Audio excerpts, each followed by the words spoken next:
Hello, everyone. Welcome to Chicago Corner. My name is Kit Cabello, and I'm the temporary host of Chicago Corner, filling in for my good friend Jerry Vacillato. So we've got a lot to talk about, some breaking stories as well as a follow-up story with the Mad Asphalt Plant. I want to give a huge shout out to Big Mr. Firebird. Also, shout out to Miguel H. Miguel, remember, you got your homework assignment to make a jigsaw map of the Chicago district. So good luck with that. You're going to follow through. And we got Arturo Mandela in here. And also joining me, returning back, Jerry Vacillatos, temporarily. How are you, buddy? When are we getting that jigsaw map? Miguel, you thought I'm joking around here, buddy. No. You are making a district map. You're making a jigsaw map of the Chicago districts because I want to see it done. You're going to do it, man. Absolutely. Congratulations. What you didn't think you were just going to comment on our live stream chat and not be given an assignment, were you? That's not how things work, and that goes out to everyone else here watching it as well. You don't know when I'm going to give you a surprise homework assignment. So, Miguel H., ball's in your court. Jerry, look, I've been saying to a lot of people you've been recovering. I think a lot of people weren't paying attention. So, what's going on? What's happening with you, buddy? Well, the rumors of my demise have been severely exaggerated, is what they say. Which means I'll be back, and it's not a big deal. I mean, I guess I saw in the live chat a few times last week. And by the way, thanks for filling in. I'm really glad we're all in capable hands here because even though I'm like anxious to come back to the show, I'm not 100% just for my energy levels. It was just a shoulder surgery. I had a tear in my shoulder and a tear in my bicep. So they made like 6 arthroscopic incisions to go in and reattach the muscle to the bone. And it wasn't from any kind of a fall or anything. It was just me overdoing things since I tend to do that sometimes. So it's not a big deal, not a horrible surgery. It's just the recovery time is a real pain in the butt to wait out. So I'm just completely not camera ready since my arm is in a sling. And it's kind of even difficult to take a shower and clean up. So that's why I'm here with my avatar from the end of It's a Mad, Mad, Mad, Mad World. Me in the operating room is one of the many people was running over the $150,000 into the big W. So that's me all wrapped up and bandaged. So for those who didn't catch the reference. For a minute there, I thought you were the Melting Man. That's another movie. It's a B movie. But it's very, very, very good at the end. I've got that. I think I got that avatar somewhere too. I'll have to use it next time. Also, by the way, Love Tagore saying it's not a full moon, Jerry, so you can't become a werewolf yet. Yeah. Big Mr. Firebird, thank you for the Three Musketeers reference, or the Man in the Iron Mask. Yeah, that's another good one. Yeah, that's a great movie right there. Thank you for saying that I look like that guy or can play that role. I would like to give it a shot, but first I must build a good, strong French accent, and that's not a very knightly look for you with that. What do they call it? Well, it's not quite a Van Dyke. A Van Dyke wouldn't have beard on the cheeks. I think a Van Dyke would just be on the chin. Yeah, actually, I've been watching the series Versailles. Oh, okay. Yeah, I just started. Also, Arturo Medina says Jerry is Batman, so you just fought Bane, and you're right now recovering. Right. All right. It's from swinging from the rooftops. My shoulders got torn out of their muscles. Hey, don't worry. Chicago, Gotham City. That's right. It's filled with good people. Yeah. There are good people in Gotham City. Yes. So there you go. All right. So also, Big Mr. Fiber says, who's filling in for Oreo? Oreo's hiding under the. No. I think Bessie might be filling in for Oreo today. There you go. She's not going to be here the whole time because Bessie is on double secret probation for breaking Ed's dryer. I see. Oh, that was Bessie's fault? Yeah, she kicked the side of the dryer and the whole thing went out like into the neighbor's wall, like through the wall. I was like, you broke my dryer. My neighbor was furious about their wall, but my dryer is broken, and I'm going to have to call up the ethereal repair guy and have it repaired. Oh, he sounds like he's already here. Well, right. just don't use any other means with flames to dry your clothes. There we go. You wouldn't want to see another accident. Okay, and I'm hoping that you're healing well from the werewolf attack, Mr. Vacillatos. It wasn't a werewolf attack, but thank you. That's what they all say. You know, it's there. funny. Many years ago, when somebody once asked me how I injured myself and lost my leg, I told them, you know, the true story with the accident at the CTA train, and they said, "Wow, that's actually really impressive." Because if you told me something lame like it was from what's that from what's the illness where you lose where you can lose a limb?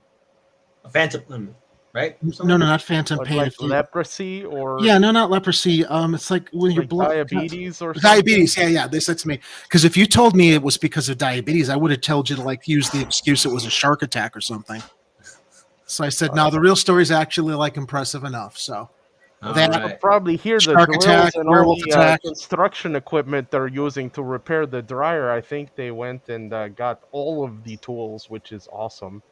Very good. I'm going to head back into the ethereal plane, and I hope you'll have a wonderful rest of your show and heal well from your werewolf event, Mr. Vatsalatos. Thank you. I think Kid is anxious to get the story started. Actually, let me pull up. I'm sorry, I forgot to load the. I need to load this onto a screen since I'm operating on this end, so we have something to look at while you're sharing the story. But do you have it loaded on that end? No, but here it is. I see it right now. So there we go. And real quick, before we get started with our first segment, by the way, some good news too. We are setting up to getting on CAN TV. So very soon, within the next few months, Chicago Corner, along with Heartlands Media, will be on CAN TV. This is a local Chicago public access network. So that's some fantastic work. But with that being said, I'm really looking forward to the opportunities in 2022. So let's get started with our first segment. And I really am disappointed, scared, and not surprised with how this story has turned out, because everything's being privatized, and now it stands right now, armed private security officers could start patrolling Bucktown this week, but organizers won't say how the program will work. So what's going on? Armed private security guards are expected to begin patrolling a section of Bucktown on Wednesday, according to emails sent by leaders of the Bucktown Neighbors Association, which is organizing the program. According to documents distributed by the group, the Bucktown's Neighbors Association is working with P4, a private security forum with officers downtown and suburban Downers Grove, to provide nightly patrols of the neighborhood in response to carjackings and other crimes. Now, on the one hand, it's like, okay, I understand people are in desperate need of security and protection, especially with a lot of these smash and grab stories that we've been hearing that's been impacting a lot of retailers in the downtown area of Chicago.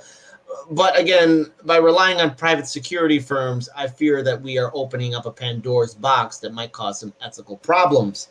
And no offense to Bucktown, but Bucktown, I don't think, has the huge retail presence that the Magnificent Mile and Michigan Avenue have. So I was kind of really taken aback by this story, and I thought this has got liability written all over it, because who approved this, you know? Yep. Security guards will patrol the area between Armitage Avenue and North Damon Avenue, to the west, North Avenue, to the south of Paula Street, to the east, according to the P4 branded PowerPoint presentation dated December 1st, distributed to some neighbors earlier this month. The nightly security patrols could begin in the evening and last past midnight, with hours changing depending on the season. According to the presentation, during the spring and summer, the patrols will begin later and last longer. So right there is a map of the area in which a private security firm will patrol the Bucktown neighborhood.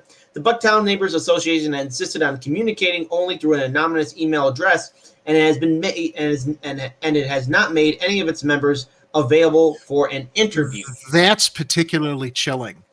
Yeah. I don't know if we've gotten to this yet in the article, if the CPD has anything to do with it, because if they don't, one wonders how CPD feels about it. If they are involved in it, who gave them this authority, and why aren't their own officers out on the street doing their jobs? This is like something out of it's like RoboCop. They've got OCP security running things now instead of the Detroit Police Department. We're going to have Ed 99 walking down the street. Ed 209. Ed 209. And well, we already technically have some mini Ed 209s, being those robo dogs that are now available out there. And we've seen them, how they're right now being equipped with either weapons or tasers or security cameras of that nature. The presentation lists patrols of Barta, Jeff Lowe, Don Richmond, and Samantha Kaplan as board members of the Bucktown Neighbors Association. Bartra is listed as a nonprofit agent on the Illinois Secretary of State's website. It doesn't even sound like the alderman is involved in this. Who gave these people the authority to just take this upon themselves? Yeah, it does call into question the amount of freedom that this Bucktown Neighbors Association really has, in which they can hire a private security force. And if this is fact, that if the city of Chicago is willing to turn a blind eye to it, does that mean other neighborhoods are going to do it too? Because we've seen what happens when there is an increased presence of police. It doesn't necessarily mean there's going to be security and safety. That could also mean there could be a rise to some ethical issues too. And who's to say that profiling will not take place as well? Because this is a private security firm. They don't necessarily have to adhere to the rules of Chicago politics or Chicago policies. So and get to that second paragraph coming up. I'll let you continue with it. I'm reading it too. This next paragraph you're going to get to is insane. Right. So the board declined to comment on or answer specific questions about the plan, which is, again, is frightening unto itself. But according to a document labeled P4 FAQs sent to members of the group and reviewed by the Block Hub, the guards will be armed, but they don't have the authority to arrest anyone. Responding to a question about what exactly guards can do if they encounter a crime being committed, the unsigned document says it's left up to the off-duty police officer and their years of training.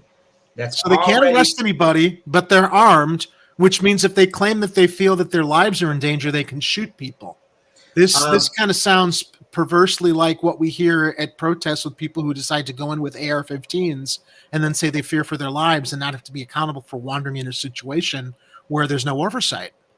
Continuing on, if someone is being held at gunpoint and they feel that the person's life is in immediate danger, the off-duty police officer will interject and try and defuse the situation.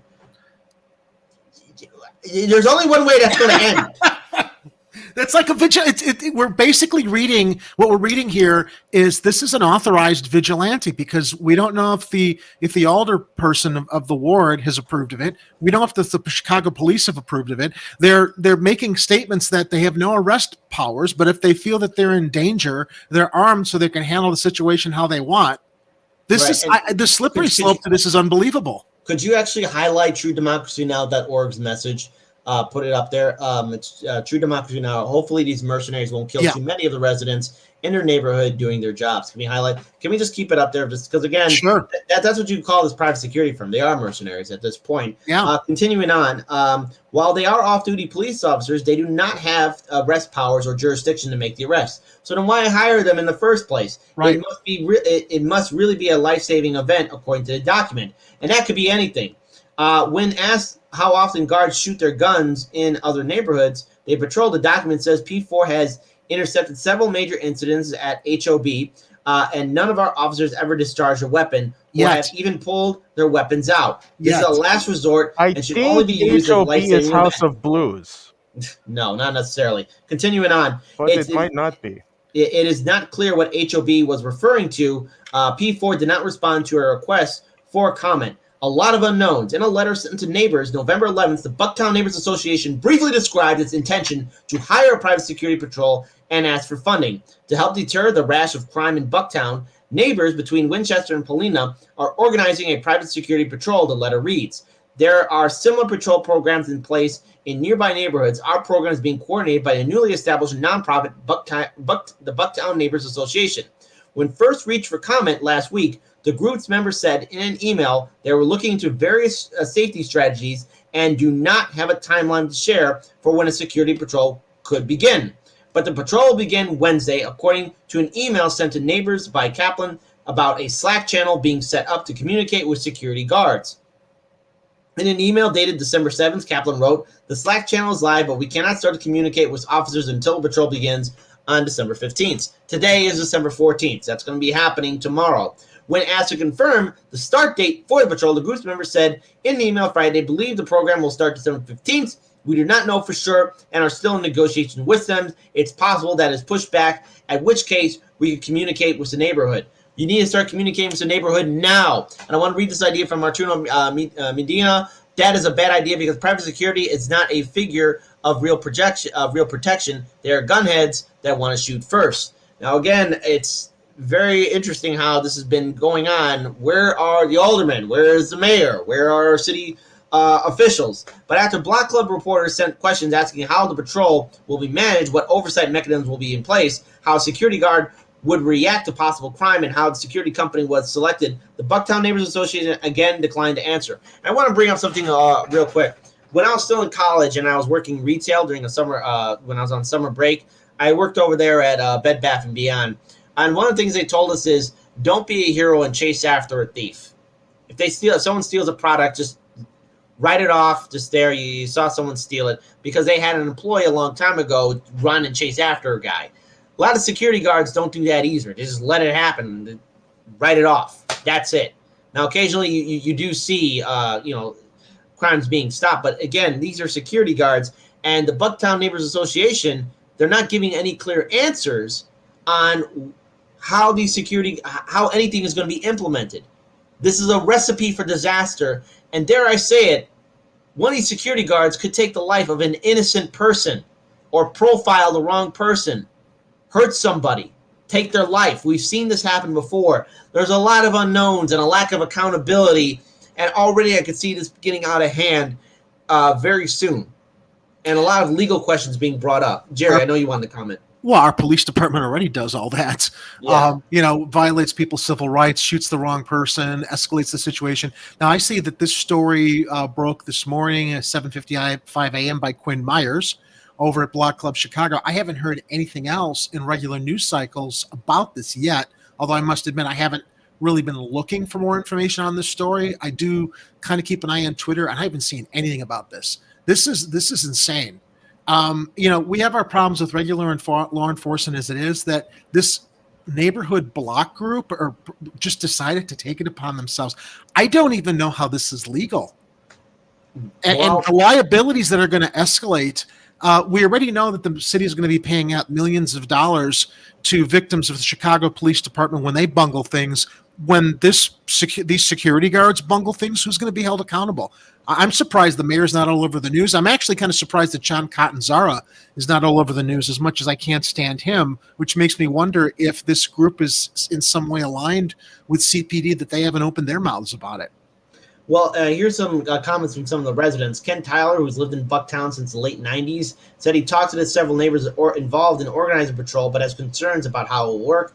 I haven't seen how the program will be administered. What kind of quality controls are part of the process, Tyler said last week. I understand that everybody's panic-stricken. Every time someone robs somebody, but I don't know what that's the answer, but I don't know what the answer is. Tyler said he's seen security guards in Bucktown conducting practice patrols in recent weeks, but he has questions about their effectiveness. What are the performance requirements of this group? Big question about that. True. I haven't seen anything. What are they supposed to do? They can't stop anybody. They can only call the CPD, is my understanding. My concern would be, what if something happens with the private security firm? Say they shoot somebody. What's the legality? Just a lot of innuendos there, a lot of unknowns. And if you're a civilian, this should raise up a lot of red flags. If you see a situation and you're getting more and more questions instead of being given answers, put the brakes onto this. Bucktown Neighbors Association, your heart theoretically is in the right spot, but if you follow through with this and something happens, somebody innocent could pass away and die. I understand a lot of people are scared here in Chicago with, yes, there's crime, yes, there's violence, but this is not the solution. And the sad fact is, we do have a city government. We do have the TIF funds. Maybe we can help alleviate the homeless and joblessness problem in the city of Chicago by using the TIF funds to start investing into our communities, investing into our schools, investing into our neighborhoods again.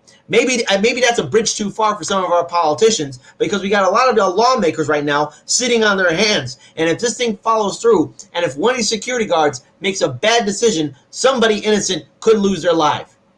This very well could be an intention by this group to push back against the police department and the city, because they don't feel that they're getting the proper kind of protection in the neighborhood. But when I read that, even so, a little bit further back in the article, it says in an email last week, Alderman Scott Wagasback of the 32nd, whose ward includes much of Bucktown, says he hasn't had any meetings with the group, so he can't answer much about them. The alderman isn't even connected with what's happening here. Yeah. This is like the wild, wild west suddenly in Bucktown. Heart might be in the right place, but that this was just dropped today with no other public conversation anybody's been aware of.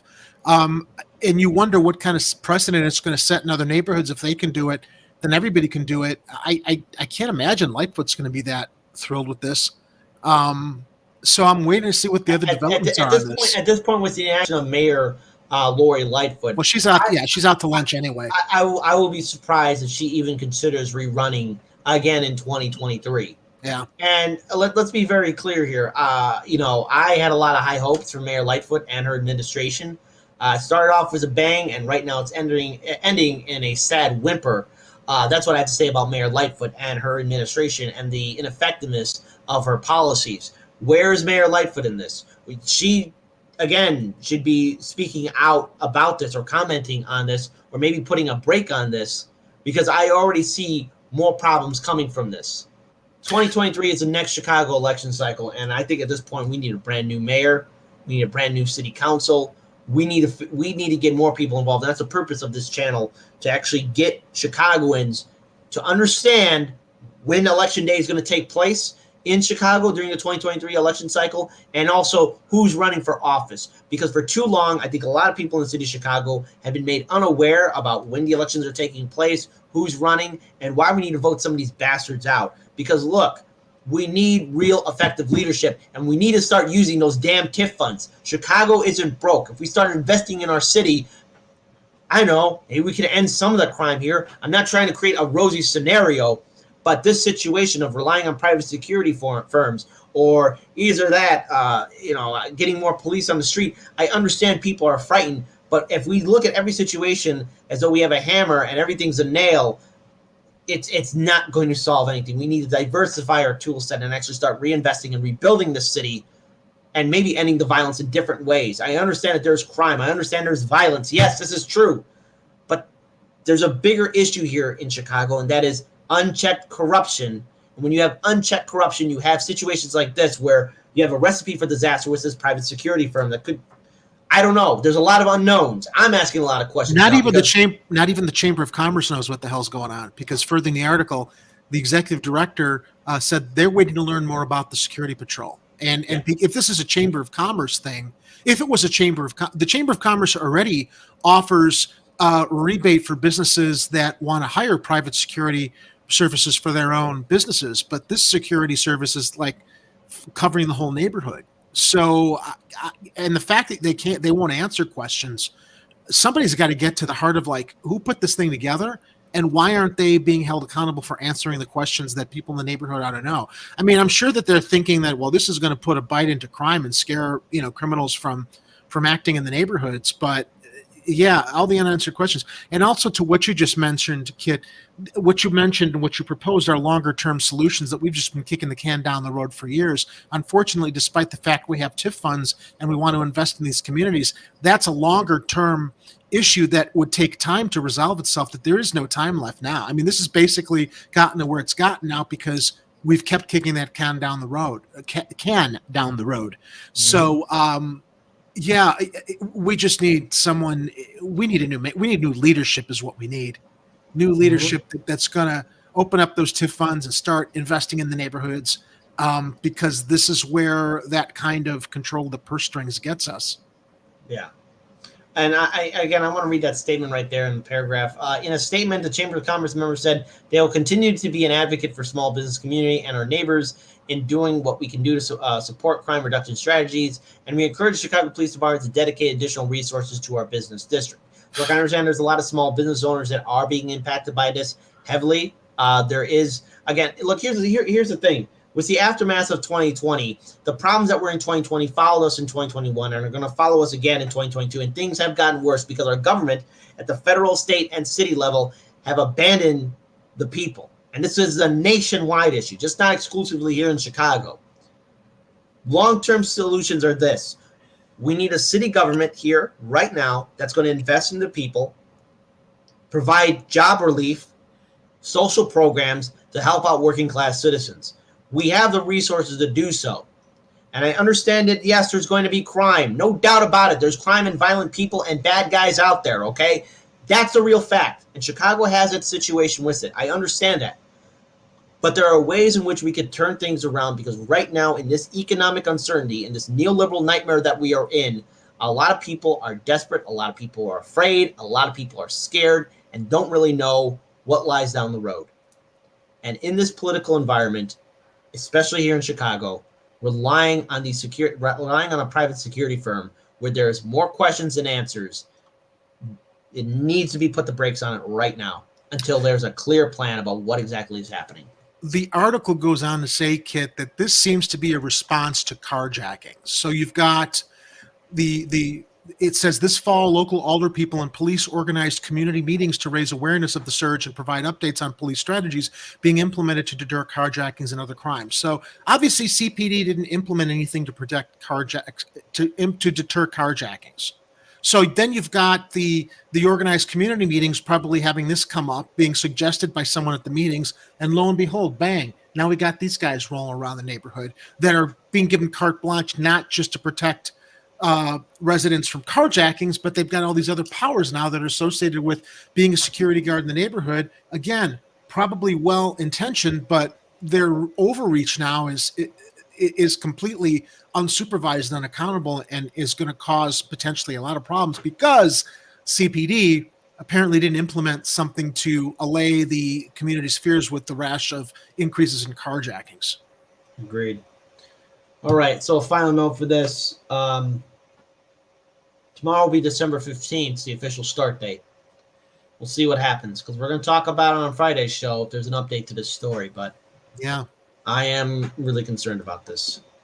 Let's go ahead and move on now to our next segment. Before we do, Jerry, I would like you to stay around for this one if you can, because it's a follow-up towards a story that we've covered here. I actually sent you a Word document, I think a few months ago, about the Mad Asphalt Plant. So let's actually keep this on Twitter real quick because I want to read the Twitter page. But this is from the group Neighbors for Environmental Justice, and I urge our viewing audience, if you haven't followed them on Twitter yet or check them out on their other social programs, social media as well, please do so.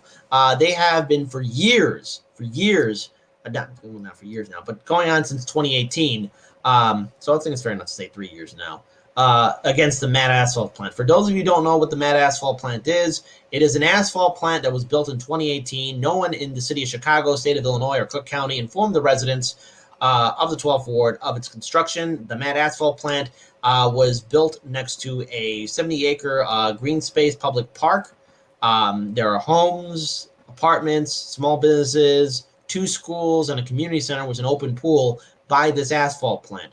It's still operating without a permit. And again, for those of you who don't know, asphalt plants release particulate matter. Particulate matter impacts the heart, lungs, and brain. And there are also the people who are most affected by it are senior citizens and young people. This asphalt plant, again, has a lot of truck traffic going in and out of the facility. And it's a clear risk, health risk to the people living in this area in the city of Chicago. It's a long, sad history of environmental racism on the south and west side area of Chicago. And again, Mayor Lightfoot and Governor J.B. Pritzker, when they were both running for office, promised to strengthen, not only Governor Pritzker promised to strengthen the Illinois EPA, but Mayor Lightfoot, in her own way, also promised to strengthen the Chicago EPA, both of which have turned a blind eye to this. And when Governor Pritzker was running in 2018, he did pose at a picture at the McKinley Park Community Garden. Now, behind him in that picture would be the Mad Asphalt Plant. Now, thankfully, for Pritzker's sake, that asphalt plant was built before he took that picture, but still nothing but radio silence from the Illinois EPA and the Chicago EPA. I was going to call you Faze. Jerry, can you put pause? I would like to read the tweet first if we can, and then we'll play the video again. So this is a time. I'm not playing it. I'm not controlling that screen. Okay. All right. Controlling that? Yeah, so hold on. First, I would like to read this tweet.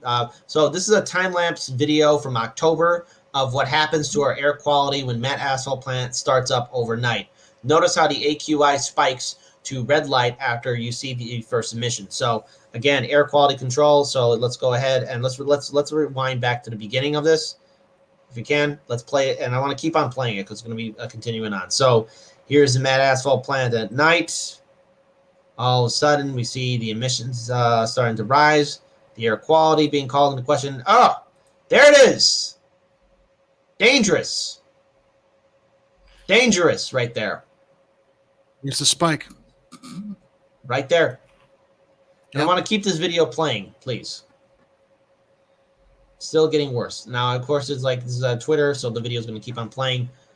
We've been covering, Hardlands Media has been covering this story since 2018.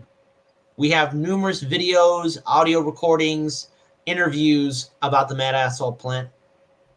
There's just one asphalt plant on the south side of Chicago. There are other industrial facilities on the south and west side neighborhoods on the city of Chicago.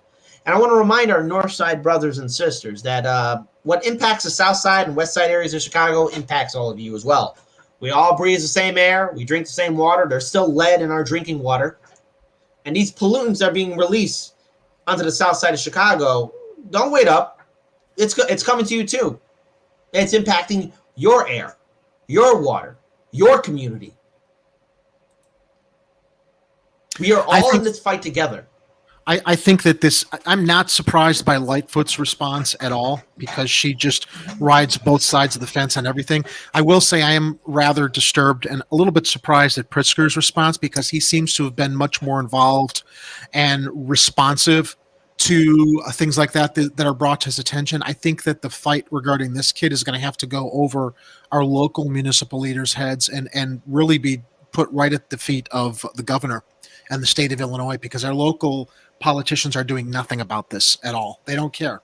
I think we might get more of a possibility of a response from Pritzker. I'm very sorry to say, cynically, when he's up for re-election. But maybe one of the many things that has to be put at his feet if he wants to get reelected, this has to be addressed. Well, I will say this for our viewing audience, we actually covered an audio. It was an audio event. We covered a town hall in regards to the Mad Asphalt Plant way back in 2018 when we were still on radio. And it's interesting enough, I actually spoke to a person who was from the Illinois EPA, and I'm surprised they actually heard of Hardlands Media. He's like, yeah, we heard about you guys through this story too. And I'm like, oh, are you going to do something about it? And he said, we're working on it. That was in 2018. It's three years ago. Great. 3 years ago. So, well, as we saw with other matters here in Chicago, with that investigation at that military academy that took 3 effing years until they realized they got to pull those staff members out who were grooming and sexually abusing their students. Let's see here. 2018 is how long they've been investigating this matter since, or that's when you last talked to them. I guess we're kind of on their timeline of how long it takes for people to do things from when it's been brought to their attention. Yeah, I also want to mention something too as well. The head of the Chicago EPA is also the alderman that represents that area where the Mad Asphalt Plant is being built. Oh, so he's being completely oblivious to it, because he's probably getting his palm greased by the Mad Asphalt people. There we go. Mm-hmm. Yes, and actually allegedly. Well, we have a whole plethora of videos for our viewing audience, and to our viewing audience, if you are interested, I'd be more than happy to share it with you as well. But it's just another sad example of Chicago politics running amok. And remember, everyone, no matter what part of Chicago you live in, north, south, west, or in the loop, see those emissions? Breathe it in. Yeah. Because it's in your air too. Let your children. And there are other facilities too. And it's just a little different, maybe off topic. But in 2018, or actually 2017, correction, Daniel Upker and I, we did a short 16-minute documentary on the industrial facilities in the state of Indiana.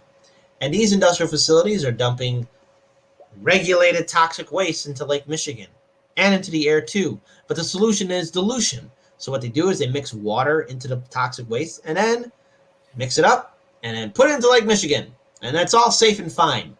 I want to remind everyone too that Lake Michigan is a bipolar set of water. So eventually, sooner or later, all that material does come back to the city, and you're drinking it up too. So not only are we drinking up lead in our water, but other dangerous material, heavy metals and chemicals. And also that same material in Indiana is also going into our air as well. So. Hey, I wonder, have the legislators in Indiana been paying attention to this, or are they kind of being more Republican state kind of disconnected from this situation? Disconnected. They're disconnected too. Come on. I mean, Indiana has a real laissez-faire policy. Yeah, that's for what these I thought. Industrial facilities. So, good luck, because there's been numerous stories that we covered way early on before you came on part of Chicago Corner, when Chicago Corner used to be on Heartlands Media, where we would cover some toxic spill taking place in Indiana. And Daniel and I are not surprised by this. Jerry, did you ever see our short documentary that we did? I think I saw part of it when I was going through old videos on YouTube. Yeah. Okay, yeah. So yeah, we need to do an updated documentary very soon. But yes, that is something we have to do. So yeah, it's depressing. So while all of you are watching this time lapse, remember the Mad Asphalt Plant was again built in this neighborhood, and no one informed the residents of its construction. No one from the state of Illinois, city of Chicago, or Cook County. Imagine if this was your neighborhood. Kind of like our previous story where nobody informed anybody till the last minute about the security team that's being dispatched. It's just like shit goes on behind the scenes. The public's not aware of it, apparently not allowed to be aware of it until everything's already in place and they can't do anything about it. Yeah. And our leaders continue to fail upward and ignore the problem and are not offering leadership. They are just padding their own nests. Oh, by the way, as well, people who are watching this Mad Asphalt Plant right here, where the location is at, it's also next to a school. Great. That's perfect. Young people go there. Nice. So there we go. All right, we are going to move on now to our next story. It's somewhat related towards this, towards the Mad Asphalt Plant, more or less. But let's go ahead and address it. The state says South's Lakefront dump site can operate for another year as Army Corps pursues decade-long expansion. So what's going on? State environmental regulators have allowed a lakefront dump for polluted sediment to continue operating for another year as federal government awaits the state's decision as long-term plans to expand the facility. The Illinois Environmental Protection Agency approved of a water pollution permit Friday for a dredge material disposal facility neighboring Calumet Park at the mouth of the Calumet River. The 43-acre site operated by the Army Corps of Engineers stores sediment dredged from the Calumet River and 5 other federally maintained waterways in the city. Its permit was approved Friday and expires November 30th. The Army Corps partially shut down the dump earlier this year after its prior water pollution permit expired May 31st. The public input process led to special conditions on the new permit. They include a requirement that the Army Corps study whether the site could introduce more mercury and other toxic chemical compounds into the food web. But even with special conditions, it's still a permit to allow some level of pollution in a community that's already overburdened, said Kenya Courtney, staff attorney for the Environmental Law and Policy Center. The permit approved Friday is separate from the Army Corps' application for a vertical expansion of the site, which would see the agency build a facility on top of the current one if approved. The dump is set to reach its current capacity by 2022. Jerry, real quick. It's taken them how long to do this now? I was looking at the years in the article. Yeah. So I was just musing on something. Not that I approved of it when it happened, but do you remember how quickly our former mayor Richard J. Daley decided to take out Midway Airport when he wanted to put a nature preserve? Wait, that wasn't. I'm sorry, not Midway. Airport. I mean Meigs Field. When he wanted to take out Meigs Field to put in a nature preserve along the lakefront. Do you remember how long that process took? It was overnight. How long? It was overnight. It's overnight. When our leaders want to get something done that's important to them, they do it. Obviously, Mad Asphalt is not important to our city leadership, nor is this situation with this toxic waste or other kind of waste and pollution being dumped into the waterways. Look at how long at the beginning of this article, you referenced how long it took for them to address this. It's like, if it was important to people, they would address it overnight, and they don't do it. So I just wanted to toss that point in there as I was musing over this. When people say, well, process has to be followed and time has to be taken. And no, it doesn't. When it's important to our leaders, they recognize the urgency or the emergency of the situation, they take action. When other financial interests are involved, they don't. They don't. Whether it's in that neighborhood where the alderperson is a decision maker, is not doing anything, or it's taken this long here with the EPA to continue allowing this to go on when we know that it's polluting the local food web. They just don't give a shit. Yeah. Kit, they just don't. It's just like, we don't care that you're all dying. You vote for us, you don't have a choice. So we're just going to keep doing business the way we do business. It's a story that I'm all too familiar with. Again, When people get a chance, to our viewing audience, check out our short documentary on the Toxic Tour. It's on Heartlands Media's YouTube channel. It's about 16 minutes long. Interesting enough, on Facebook, it has over 100K views, but on YouTube, it only has like around 2K views. It's very rare. It was a rare moment on our old Facebook page where one of our original content got a lot of views on it. So I'm very happy we were able to pull it off. Well, maybe let's repost it on our social media so people can discover it again. Yeah. Continuing on, some neighbors and park advocates oppose the expansion plan, saying the process will determine where to store sediment once the dump fills up was flawed and mismanaged. With uncertainty over the long-term impacts of climate change on shoreline flooding and erosion, no decision on expanding a lakefront dump should be made until the Army Corps completes its upcoming shoreline study, environmental activists said Monday. The study will review Chicago's lakefront protection system with particular attention to flooding between 67th and 73rd Streets, a design for promontory point reinforcements and protections for the water purification plant near Rainbow Beach. The Army Corps should add the dump site and nearby areas to its priorities for the shoreline study, said Amila Nito Gomez, executive director for the Alliance of the Southeast. There's a public beach that touches the south point of the dump. It's also very important that the toxins do not leach into our drinking water. Chances are I'm preparing myself for the worst case scenario for those toxins to get into our drinking water, much like how we still have lead in our drinking water, and pretty much like how we are still drinking the heavy toxic material from those industrial facilities in the state of Indiana. People in Chicago, Northsiders, Southsiders, Westsiders, people in the loop, drink up. Enjoy your toxic waste. This is something that impacts the whole city. This is something where you just can't yawn and say, "Oh, gee, there's nothing I can do about it." This is a dangerous time right now we're in, and our drinking water is heavily contaminated. You should be concerned about this. What we're seeing right now also, Kid, is we are already frogs in a pan of hot water, and they're just slowly turning the heat up. We're used to it, and it's just going to get worse. They talk about these studies and how much time it's going to take. I think that they're just getting us ready for the inevitable. It's just going to keep getting worse, unfortunately, and I don't know who we're supposed to turn to.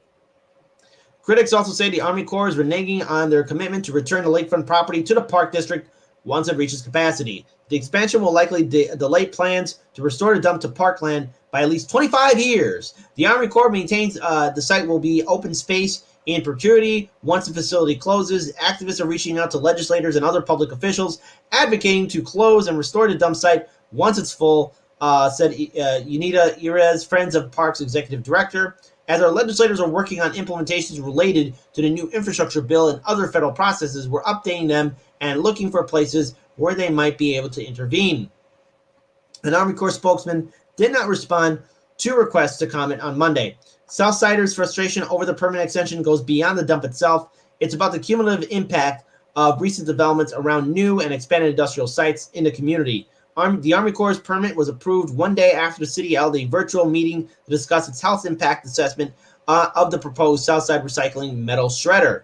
City officials initially planned for a virtual session rescheduled to an in-person hearing, then reversed course 2 days before the meeting was held Thursday.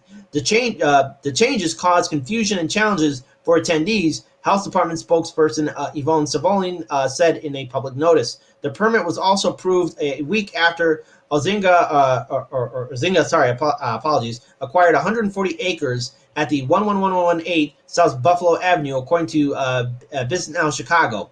It's the concrete company's latest step in an effort to build the Invert massive underground warehouse project. The three projects are all moving at once, with major things happening within a week of each other. I don't think it was any coincidence. So there we go. Yeah. Meanwhile, working class citizens are being screwed over, and we are breathing in toxic material. It's impacting our water, our air, our soil, our communities. And what I'd say to my fellow Northsiders, hey, look, I know we got our rivalry between the Cubs and Sox and Northside, Southside, all that other good stuff. Guess what? What's impacting the South Side is impacting you too. And maybe you might not be seeing it, but it's there. The pollutants are in your water. The pollutants are in your air. And what a sight it would be if this whole city actually united against our corrupt city officials that are polluting our communities. Our communities. This is a call to reason at this point. You're not safe. No matter where you're at in the city, You're drinking in the poison material. You're breathing in the poison material. It's all there. All this toxic waste, all this pollution is in our city. We can build a better future. We can actually push back, but we got to get over this divisions that we have with each other and realize that the main problem is our city officials that have allowed this to take place. Because I can promise you one thing. If something like this happened on the north side, I know there's going to be a massive pushback. People would lose their minds. It's shocking to me, Kit, that people would even consider this a tribal issue, a tribal ward by ward neighborhood issue. This affects all of us, that everybody's not up in arms for what's happening in another neighborhood because it's not, they don't think it's affecting their neighborhood yet. Just further contributes to my cynicism and despair regarding how people are just not being properly active. Yeah, exactly. It's just, for me, this enrages me because I remember when we were in Indiana and one of the facilities that we did tour, this was in East Chicago, Indiana. There was a lead smelter plant, or we were in the remnants of a lead smelter plant. And the soil, the contamination of lead was higher than anything that was safe by the EPA standards. And yet there is a community there. And we see all these industrial facilities being built on the south side and west side areas of Chicago. And people are suffering. And there are long-term consequences for this inaction. Our city deserves better. Yep. Oh, there's Oreo right there. All right, shout out to Oreo. At least, okay, Oreo, you ended it on a good note. At least you have a friendly face right there. So there we go. We got Oreo there. Love Tagore. So they pollute our drinking water, but own lakes, springs, and aquifers for the rich to survive. Yeah, I guess that helps us connect the dots. It's like Mad Max with, or Mad Max Fury Road with Morton Joe controlling the water. Yeah. Yeah, did you ever see that movie? Oh yeah, it's a great. I only Did regret. somebody say water? Uh-oh. Did you know that if you pour water into a flavor-improving mug, it will increase its flavor? I don't know if it's going to do it with the water we're talking about, Pegleg, but it's a word. You are probably right. Well, I mean, it will be polluted. We don't want to make any claim there. It will taste fantastic. I can agree with that. I can agree with the Chicago mug. And if you haven't checked out our Chicago Corner merch, be sure to check it out. It's in the description box below. Yeah. So there we go. It's some good stuff, and that's a view of our city. So it's some good stuff. Did I lose? Oh, who's in control? Oh, okay. Right. I didn't take control of the show. I didn't realize that was another controller filling the screen there. Thank you. All right. For that commercial sponsorship. There we go for Chicago Corner. We are going to move on now to our final story, and some good news, but it still shows the fact that there is a lack of real accountability with the CPD and our city government. This is a follow-up from Friday's episode as well. City to offer $2.9 million settlement to Anita Young over the botched police raid. Anita not Young, I think it's pronounced. Yeah, Anita Young. Sorry, apologies. Sorry, apologies. Jeanette Young. And Jeanette Young. So Mayor Lori Lightfoot's administration is proposing a $2.9 million settlement for Anjanette Young over a botched police raid. The alderpersons were told in a closed-door briefing Sunday evening about the proposed settlement amount. Young and three other settlements are on the agenda for the Finance Committee meeting Monday. The other three cases had proposed settlement amounts listed, but Anjanette Young v. City did not. Young, a social worker who works for the city, a social worker, was in her near West Side home the night of February 21st, 2019. When several Chicago police officers entered announcing a raid, Young was undressed and getting ready for bed at the time, and she was forced to remain naked in front of the officers for 40 minutes as the ordeal unfolded. Lightfoot's office and law department did not respond to requests for comment on the proposed settlement amount. On Friday, Lightfoot's office released a statement. It's our expectation that on Monday, the Finance Committee will be presented with a proposed settlement for consideration regarding Ms. Young. Out of deference to that process, we will not be commenting further. Lightfoot originally claimed she had known nothing about the botched raid until WBBM-TV Channel 2 announced the video in December 2020. But after reviewing initial emails, the mayor admitted a top aide brought the raid to her attention in November of 2019. Once again, Mayor Lightfoot lying and being What a else is hypocrite. new? Yeah, exactly. What else is new? What else is new about this mayor? Well, she's out of town trying to raise money to bring back and do what? Throw out more police overtime? Yeah. I have a lot of questions about this one. She wrote at the time to top aides, young attorneys Ken Salter could not be reached for comment. So $2.9 million. It's not enough. It's not enough. She went through utter humiliation. And the trouble that she went through to just get this story exposed on its own is shameful. How much they were trying to bury this story and cover it up and prevent her from getting the video to show what actually really happened so that she could take this to civil proceedings. Well, see, Jerry, we've seen the city cover up crimes before. We've seen the city previous mayoral administrations knew the crimes or abuse of power that was done by the CPD. We've seen the story time and again get repeated over and over again. The fact that Mayor Lightfoot had the audacity to say, I didn't know. Like, you have to be a very special situation. You're the mayor of the city. You have to know the comings and goings of every department, every institution in the city of Chicago. In the city of Chicago. All right, I'm not expecting the mayor to know every goddamn thing, but the fact that she knew about it and lied, just very similar to the other previous videos of police corruption and police brutality. Rom didn't know what happened he never saw the video. A control freak like him or a control freak like Lightfoot, they don't have the details. Right, and see, the thing is, like a while back when we covered that one police shooting of that young boy where Mayor Lightfoot saw the video evidence and saying she couldn't comment on it, but let's face it, Jerry, we covered that on Chicago Corner. Yeah, of course we did.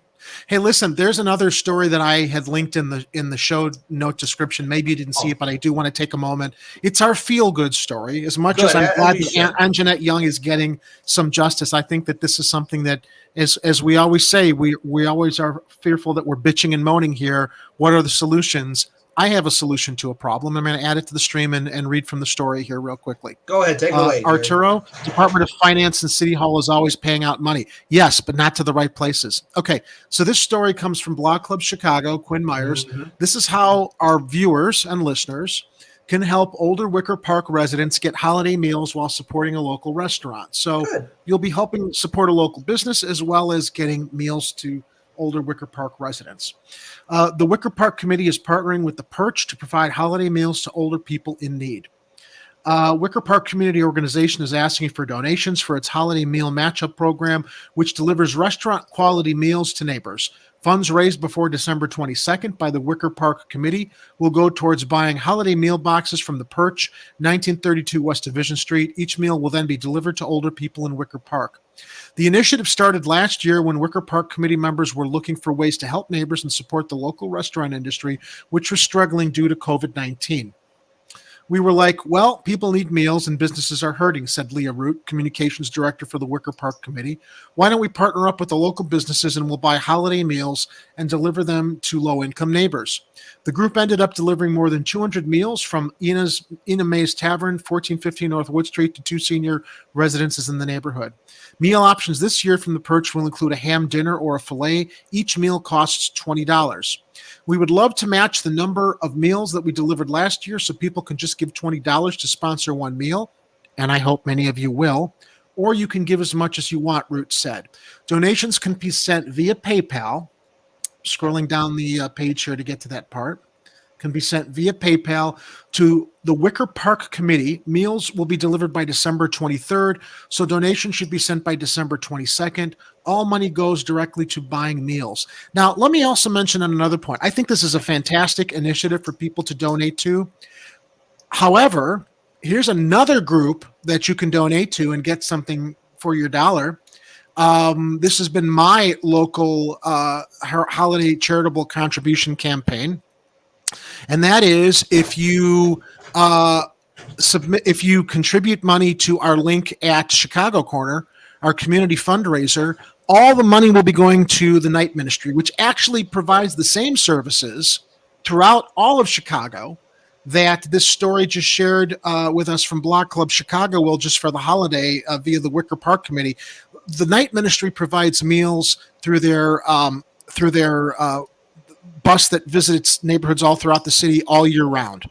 So whether it is this particular effort here that we talked about earlier through Wicker Park, or you can donate to our link over at Chicago Corner, our community fundraiser, and all proceeds will go to the night ministry for their services, feeding people, providing health services, counseling, et cetera, et cetera. And if you want to donate through our Chicago Corner site, you'll also get a free movie or CD or poster for whatever your donation ends up being. So a lot of ways to give this season and get something back and know that your money is going to be going to a good cause, supporting and helping people in need this holiday season. We also have links over at our Chicago Corner page for the community fundraiser, where you can also donate directly to the night ministry if you want to support Toys for Tots, donate food to a food bank, or find mutual aid for yourself. No matter how you do it, you can make a difference participating and getting involved.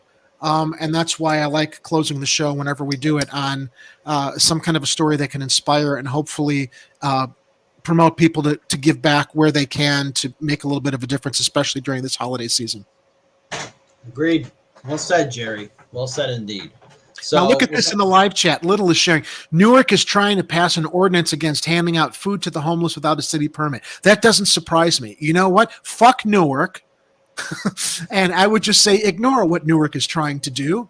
And get on your local news and when you're giving out food to homeless people or trying to help homeless people, these local officials that pull these programs that they want to give, you want to get a permit or need to do something to get approval to help the homeless. It's fucking shameful. It drives me nuts. So agreed. Last word on that. Agreed on that 100%. And also, real quick, I wanted to say too, be sure to check out this link. It's at Chicago Corner. Chicago Corner is live every Tuesday and Friday at 7:30 p.m. Central Standard Time. I'm really happy and honored to be filling in the shoes for Jerry Vassilatos. But I got to say this, Jerry, you have really set a standard here for Chicago Corner, and I hope I'm doing a good job by you. And we also want to wish you a quick recovery, a safe recovery. And by the way, as well, everyone, we are working on getting Chicago Corner and Hard Lens Media back on Can TV. This is a chance for us to expand not only into television and radio, like how we talked about on the Patreon show earlier today, but also reach out to all of our members, or at least reach out to greater Chicago communities all across the city, so that Hard Lens Media and Chicago Corner are well known, not only online, but on radio and in television as well. We're coming back with a vengeance, and we're going to take over the city in 2022. And Miguel H., don't forget, man, your homework assignment. You got to make that jigsaw map of the city of Chicago. You got to pull out the old tool shed and or pull out all the saw equipments. You know, you got to do the thing, Jack. You know the thing. You got to do the thing, Jack. Let's make it the jigsaw puzzle, Jack. So this kind of dropped across my radar today, the Can TV initiative. You want to go into a little bit more detail to let people know what that's about, so I can also learn more about it. Daniel told me a little bit, and as I understand it, it's going to give us a cable TV presence in Chicago, which will hopefully get more people aware of public TV. Yeah, public TV. A visibility in Chicago, which will hopefully get more people aware of our YouTube presence and Patreon and everything else that Hard Lens Media Network is doing. Right. So Can TV, it's a Chicago Public Access television network, similar to PBS, Channel 11, right? Yeah. So Can TV is like that. And one of the great things is that if you live in the city of Chicago, you can use their equipment and studio. And if you start uploading content onto their channel, you can have a TV series too. You just got to be consistent on it. Hard Lens Media had 3 seasons on Can TV, and I was interviewing not only the governor candidates, save for Kennedy and Pritzker, that never got back to me, but I'm not upset about that. But this is a public access television network that's available to anyone who lives in the city of Chicago. Usually the shows are about under a half hour, like 27 minutes and 51 seconds. So that's something that we're going to have to work on, making sure we fit in that time rate and also fill out a few other requirements. But it is a public access television network where we can reach out to viewing audiences and expand our reach, not only here online, but also on television too. And I think we have to look at diversifying and growing not only Hard Lens Media, but Chicago Corner. And the key point is, especially for the 2023 municipal election, we need to have this channel ready so that the viewing audience in the city of Chicago is aware who's running for office, what's happening in regards to Chicago politics, and how the citizens can actually build a better city. Because there are good people in Gotham City, in Chicago. Well, that's what we need is more exposure. And I want to thank all of our viewers in the live chat. Love Tagori says, my cat minion would never take a cutiness picture like Oreo. Well, give it a try and share it on your Twitter. We'll watch out for that.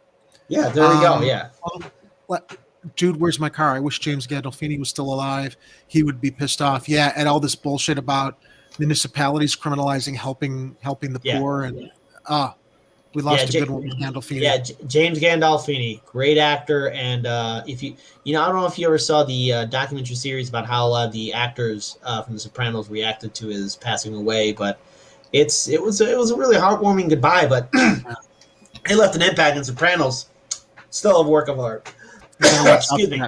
Pegleg, do you have any parting words before we do our show? I just wanted to let you know that I thought this show was jam-packed with everything. It had guest host Kit Cabello. It had a surprise appearance from recent werewolf attackee Jerry Vassilatos. It had the cats of YouTube. It had flavor-improving mugs. It even had an uplifting story at the end. I think people should come back every week and watch Chicago Corner. It's a fantastic show. Every Tuesday and Friday at 7:30 p.m. Central Standard Time. So I think it's only fair that we end it. Jerry, why don't you give us your closing statement for the show? Oh, the closing statement. We have to tag it every week, but when I say it, I mean it. Please be careful out there. We'll see you Friday with any other developing stories. Hopefully I'll be able to put a shirt on and get out of this sling and actually be on the air. Watch out for each other. Take care. Be vigilant. Not the way that the Bucktown residents or patrol team is being vigilant, but there are other ways to be vigilant. And remember, if it's happening on the streets, you'll hear about it here on Chicago Corner. Good night, everybody. Boy, I hope Bucktown doesn't end up having a RoboCop. That would be weird. It would be.